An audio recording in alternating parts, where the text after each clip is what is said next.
जय हिंद हिंदुस्तान। आप सभी लोगों ने लेटेस्ट डेवलपमेंट अर्नब गोस्वामी जी के केस में सुन ली होंगी या देख ली होंगी। अभी भी टीवी स्क्रीन पर चल रही है रिपब्लिक भारत के। कल रात की देर रात की डेवलपमेंट है ये। जो केस चल रहा था उनका कोर्ट में, जो उनकी सुनवाई चल रही थी, उस पर जो आदरणीय कोर्ट ने निर्णय दिया है वो बहुत ही बढ़िया निर्णय है, बैलेंस्ड निर्णय है। सबसे पहले उन्होंने मुंबई पुलिस के जो मंसूबे थे, गंदे खतरनाक मंसूबे, उन पर पानी फेर दिया।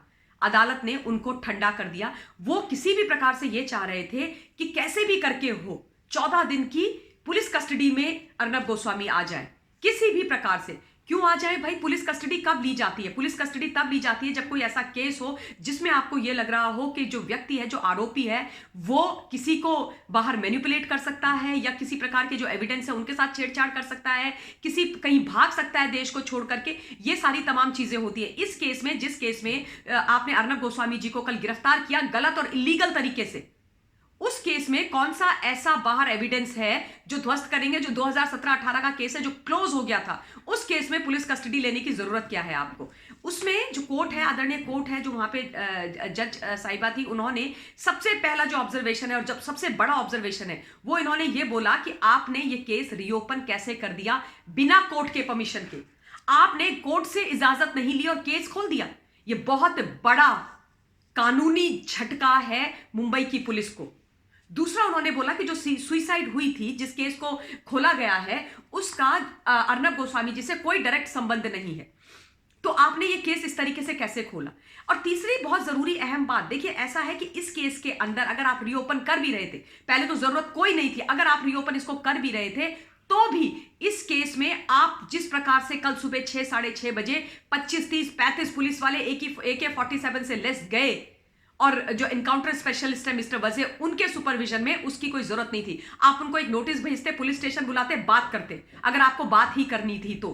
और दूसरी बात, जहां का रायगढ़ का ये केस है, वो जो वहां के जो एसपी हैं, वो इनके अंडर आते भी नहीं है मुंबई पुलिस के। और सुनने में ये बात भी आ रही है कि जो वहां के डीजीपी हैं, उनको भी सूचित नहीं किया गया, उनको भी लूप में नहीं लिया गया। अब आप समझ रहे हैं, जो कल संजय राउत बड़े स्टाइल से हाथ पीछे करके बयान दे रहे थे कि इसमें कुछ भी पॉलिटिकली मोटिवेटेड नहीं है, ये तो पुलिस की एक प्रक्रिया है, क्योंकि एक जुर्म हुआ है उसमें हमने किया है। अरे हमें पता है, आप जुर्म आपके दिल में है, दिमाग में है, जुर्मी हो आप लोग। और सबसे बड़े जुल्म जो आप एक के बाद एक ढा रहे हो ना, रिपब्लिक पर और रिपब्लिक के सारे लोगों पर और वहां महाराष्ट्र की जनता पर, वो हमको दिख रहे हैं। और अब तमाम हिंदुस्तानियों को दुखी कर रहे हो, उनकी आत्माएं दुखी कर रहे हो। आपने इस देश की जो आत्मा है, यानी कि लोकतंत्र, उसको ध्वस्त कर दिया है। आप मुझे ये बताओ, आप कोर्ट से परमिशन नहीं मिली, आपने वहां के डीजीपी को नहीं बताया, मुंबई पुलिस के पास डायरेक्टली केस उनके अंडर में है नहीं, वो एसपी तक वहां के सीपी के अंडर में नहीं है, कैसे खोला केस? कैसे खोला केस? और दूसरी बात, ये 25-30 AK-47 वाले लेकर के वहां क्यों चले गए? और ये मिस्टर वजे, जिनको आपने बहाल किया इसी वर्ष जून में, जो पहले सस्पेंड हो गए थे, कस्टोडियल डेथ उनके चलते हुई थी उनके अंडर में, उसके लिए सस्पेंड उनको किया गया। उसके बाद उन्होंने रिजाइन किया, जब उनकी बहाली नहीं हुई, सस्पेंशन उनका रिवोक नहीं हुआ, फिर उन्होंने रिजाइन किया। रिजाइन करने के बाद वो शिवसेना ज्वाइन करके नेता बन गए थे, शिवसेना। और उसके बाद आप ला करके ये जो व्यक्ति हैं वहां के सीपी, वो उनको ला करके बहाल कर देते हैं। और उसके बाद तुरंत उनको रिपब्लिक का फेक टीआरपी का केस भी दे दिया जाता है इन्वेस्टिगेट करने के लिए। और कल वो ऐसे ऐसे करके उनके सामने खड़े होकर बात कर रहे हैं, असॉल्ट करते हैं फिजिकली। मतलब ये बहुत डेंजरस बॉडी लैंग्वेज है। ऐसी किसी कॉप की बॉडी लैंग्वेज होनी चाहिए क्या? ऐसी किसी कॉप की बॉडी लैंग्वेज होनी चाहिए? आप क्या किसी आतंकवादी के साथ डील कर रहे हो? प्रॉब्लम ये हो गई है ना, जब इन लोगों को जो वर्दी पहन करके अन्याय करते हैं, रक्षक की जगह भक्षक बन जाते हैं, जब इनको इनके गलत चीजों की सजा नहीं मिलती है और इस प्रकार से बहाल करके इनको रिवॉर्ड दिया जाता है ना, तब ये लोग इतने निरंकुश हो जाते हैं, तब ये ऐसे करके बात करते हैं आम जनता के साथ। इनको लगता है कि हम कुछ भी कर सकते हैं। अगर हमारे शरीर में वर्दी है, हमारे हाथ में डंडा है, हमारे पास AK-47 है, हमारे पास पार दिए हैं कानून ने, हिंदुस्तान के कानून ने हमको, तो हम कुछ भी कर लें, किसी को भी उठा लें, किसी को भी पकड़ लें, कोई भी पुराना केस उठा ले। मतलब हिंदुस्तान की जनता के साथ तो कोई कुछ भी कर ले। फिर तो ये सब चलने वाला है नहीं। और इस चीज के खिलाफ जहां पर भी आपके आसपास भी कहीं पर, मैं कहती हूं, कोई पुलिस गलत करती है, आवाज जरूर उठानी चाहिए, जरूर उठानी चाहिए। और आपके जो भी लोकल वहां पर आपके रिप्रेजेंटेटिव होते हैं पॉलिटिकल पार्टीज के, जो ये नेता होते हैं ना, जो आपसे वोट मांगने आते हैं, इनके पास आप जाया कीजिए और इनके संज्ञान में ये सारी चीजें लाया कीजिए। और सोशल मीडिया आजकल बहुत स्ट्रांग हो गया, नहीं करते तो डालिए सोशल मीडिया पर। This I am saying, irrespective of political parties, irrespective fib of state, क्योंकि बैड एप्पल है खाकी वर्दी में 5-10%। मैं ये नहीं कहती सारे लोग गलत है, नहीं, पुलिस फोर्स बहुत अच्छी है हमारी, बहुत बढ़िया जांबाज लोग हैं, बहुत ईमानदार लोग हैं, महाराष्ट्र के अंदर भी हैं, मुंबई के अंदर भी हैं। लेकिन जो खराब है ना, मिस्टर परमवीर सिंह और ये मिस्टर वजे की तरह, इन लोगों को इनकी जगह दिखाना बहुत जरूरी है।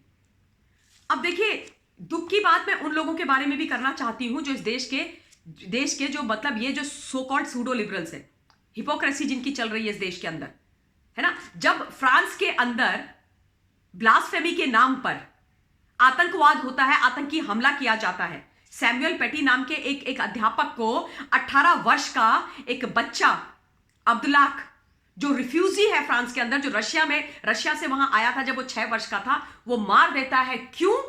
क्यों मारते हैं सैमुअल पेटी को, जो 12 से 14 वर्ष के बच्चों को पढ़ाया करते थे वहां पर? क्योंकि वो अपनी क्लास में फ्रीडम ऑफ एक्सप्रेशन पढ़ा रहे थे। और उन्होंने एक चार्ली हिब्डो नामक मैगजीन में प्रॉफिट मोहम्मद का एक कैरिकेचर छपा था, उसको दिखा दिया अपनी क्लास में, फ्रीडम ऑफ एक्सप्रेशन का एग्जाम्पल देने के लिए। बस ये कसूर था और 18 साल के लड़के ने उनको मार दिया, ब्लास्फेमी, आतंकवाद के नाम पर। तो जलजला भारत के अंदर आ गया भैया, जलजला भारत में आ गया। जो वहां के प्रेसिडेंट है मिस्टर मैक्रोन, उनके पोस्टर जमीन पर लगाकर उनका अपमान किया गया, बदतमीजियां की गई, पता नहीं कहां पर, मध्य प्रदेश में की गई, यूपी के अंदर की गई, महाराष्ट्र मुंबई के अंदर की गई। और तब ये जो सूडो लिबरल वहां पर बैठे हुए मिस्टर जावेद अख्तर और आमिर खान, जो चले जाते हैं पाकिस्तान और टर्की का सपोर्ट करने के लिए, तब इन्होंने अपना मुंह में ताला बंद कर दिया, जिप अप करके बैठ गए ये लोग, तब ये एक शब्द नहीं बोले। अब आप बताइए इनकी ये गंदी नीतियां, है ना। टर्की को ये सपोर्ट करेंगे, जो टर्की भारत के विरोध में रहता है। लेकिन हिंदुस्तान का लोकतंत्र, हिंदुस्तान के अंदर जब महाराष्ट्र के अंदर लोकतंत्र खतरे में आता है, लोकतंत्र की धज्जियां उड़ाई जाती है, संविधान की धज्जियां उड़ाई जाती है, कानून की धज्जियां उड़ाई जाती है, तब इनको कुछ गलत होता हुआ नहीं दिखाई देता है। तब ये एक शब्द नहीं बोलते, एक ट्वीट नहीं दिखाई देता है, सारे के सारे अपने बिलों में छुप करके बैठ जाते हैं। इससे ज्यादा शर्म की और इससे ज्यादा दुख की कोई बात हिंदुस्तान के अंदर हो नहीं सकती है। मैक्रो जो आतंकवाद से लड़ने की पूरी तैयारी कर रहे हैं, जिन्होंने बहुत सही एक्शंस लिए सैमुअल पेटी को मारने के जब उन पर आतंकी हमला होकर उनकी जान ली गई। सबसे पहले उन्होंने हाईएस्ट सिविलियन अवार्ड उनको दिया, जिसकी मैं बहुत व्यक्तिगत तौर पर प्रशंसा करती हूं। उसके बाद उन्होंने स्ट्रिक्ट बिल्स वहां पर वो लेकर के आए। सबसे पहले उन्होंने बोला कि जो भी फॉरेन ट्रेंड इमाम्स हैं वो फ्रांस के अंदर प्रीच नहीं करेंगे, रिलीजियस प्रीचिंग नहीं करेंगे, और जो इमाम करेंगे भी उनको फ्रांस की सरकार से सर्टिफिकेट लेना पड़ेगा। क्या गलत है इसमें? क्यों इस बात का विरोध होना चाहिए? क्यों इस्लामिक नेशंस इस बात का विरोध कर रहे हैं? और उन्होंने यह भी बोला कि दिसंबर में जो हमारा 1905 का एक लॉ ऑलरेडी एग्जिस्ट करता है उसको हम और स्ट्रांग बनाएंगे, ताकि जो रिलीजन है वो हमारे यहां नौकरियों से, एजुकेशन से और पॉलिटिक्स से अलग रहे। बहुत अच्छा लॉ है और हिंदुस्तान को तो इसकी सराहना करनी चाहिए ना, क्योंकि हिंदुस्तान सबसे ज्यादा आतंकवाद आज तक झेलता आया है, पाकिस्तान की आतंकवाद की मार झेलता आया है। लेकिन जैसे इस्लामिक नेशन पाकिस्तान, टर्की इकट्ठे हो गए, फ्रांस के खिलाफ उन्होंने बहिष्कार करना शुरू कर दिया, हिंदुस्तान के सूडो लिबरल्स ने भी बहिष्कार करना शुरू कर दिया। यहां से कुछ लोग बाहर निकल करके आ जाते हैं, पादरी मौलवी, और इनके साथ खड़े हो जाते हैं। और इनको लीड कौन करता है इस्लामिक नेशंस को? टर्की के प्रेसिडेंट मिस्टर एर्डोगान, जो सबसे बड़े डिक्टेटर बनकर बैठे हुए हैं।